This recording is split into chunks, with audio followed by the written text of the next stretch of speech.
Hello, અને દિવાળીની હવે ફેસ્ટિવિટીઝ ફિનિશ થઈ ગઈ છે. We are back to business અને નવેમ્બર મહિનાથી થોડા ચેન્જીસ પણ આવ્યા છે, જે અમે પહેલાં એક શો કર્યો હતો, પણ અમે આજે તમને એક રીકેપ આપી દઈએ કે શું ચેન્જીસ આવ્યા છે અને ક્યાં તમારે ચેન્જીસ કરવાના છે ને તમે ક્યાં ધ્યાન આપી શકો છો એ ચેન્જીસ માટે.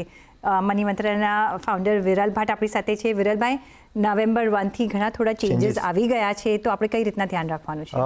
પહેલાં બેંકની વાત કરીએ. બેંકમાં બે ચેન્જીસ આવ્યા છે. એક તો નોમિનીના પોઈન્ટ ઓફ વ્યૂથી, તમે બેંકમાં ફિક્સ ડિપોઝિટ્સ કરાવતા હો, લોકર્સ હશે, રાઈટ, અને બેંકમાં પૈસા રાખતા હશો, એટલે એક એકાઉન્ટ રાખતા હશો, તો એમાં તમે 4 નોમિનીઝને હવે સિલેક્ટ કરી શકશો આ 1 નવેમ્બરથી. પછી બહુ બધા સ્કેમ્સ થાય છે. સ્કેમ્સ કેવી રીતે અટકી શકે, ગવર્મેન્ટ હંમેશા ઇનિશિયેટિવ્સ લેતી હોય છે.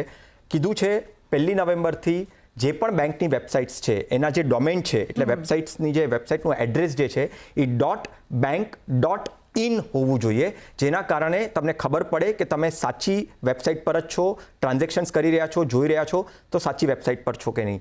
પછી આધારના પોઈન્ટ ઓફ વ્યૂથી આવ્યું છે. આધારમાં આવ્યું છે કે તમે જે તમારો મોબાઈલ નંબર ચેન્જ જે છે, તમે એડ્રેસ જે ચેન્જ છે, ઈમેલ આઈડી ચેન્જ જે છે, એ તમે હવે આધારની વેબસાઇટ પરથી કરાવી શકશો.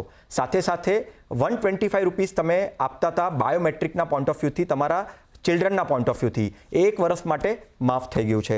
સાથે સાથે જીએસટીમાં સિમ્પ્લિસિટી આવી ગઈ છે.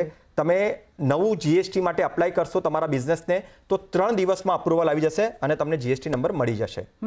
તો ઘણું બધું સિમ્પ્લિફિકેશન તમારી સિક્યોરિટી વાઇઝ અને નોમિનેશન પોઈન્ટ ઓફ વ્યૂ જે બેંકમાં આવ્યું છે કે તમે હવે 4 નોમિનીઝ તમે એડ કરી શકો છો, which is a big thing. તો જ્યાં પણ તમારે એપ્લિકેબલ હોય, જ્યાં પણ નજર રાખવાની હોય, તમે રાખી લેજો અને આ ચેન્જીસ પર તમે ધ્યાન આપજો.